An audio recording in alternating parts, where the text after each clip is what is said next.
मन परिवर्तन उपयुक्त फल उत्पन्न कर। मन परिवर्तन उपयुक्त फल उत्पन्न करबा होची आमानकर कर्तव्य। Praise the Lord. किंतु आमान को मध्य मन परिवर्तन करबा को अछि। आमाने मध्य मन परिवर्तन करबा को पड़िबो।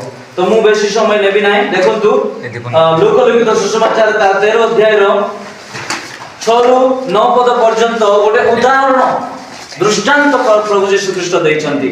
आउ से एही दृष्टांत कहिले जनकर द्राक्षा क्षेत्र रे गोटे डिमरी गछ लगा जायथिला। जनकर द्राक्षा क्षेत्र रे गोटे डिमरी गछ लगा जायथिला।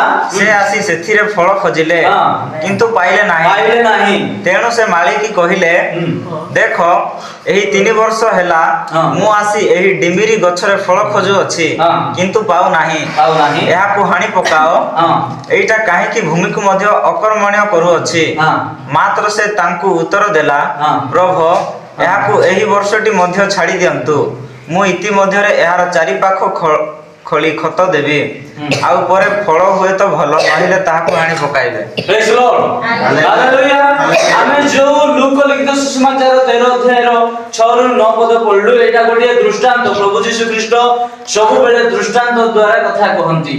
तो आमे एही दृष्टांत को टिके बुझिबा जोटा कि माने प्राय तो जानिछु समस्त एही अंशटे पढिछु।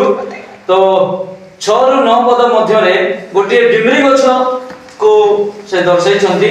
गोटे द्राक्षा क्षेत्र कहले आमे टिपिकली जो नेबा गोटे मंडली को बुझिबा। ठीक अछि गोटे मंडली को बुझिबा और डिमरी गछ कहले मंडली रे रहउथिबा प्रत्येक विश्वासी माने। Praise the lord. मंडल रहइतो प्रत्येक विश्वासी माने आउ माली के माली होची जे कि कोन रखवाल करूची पालक बा प्रभुंकर दास माने कि आमे बुझिबा जे से होचंती यीशु ख्रीष्ट। Praise the lord hallelujah.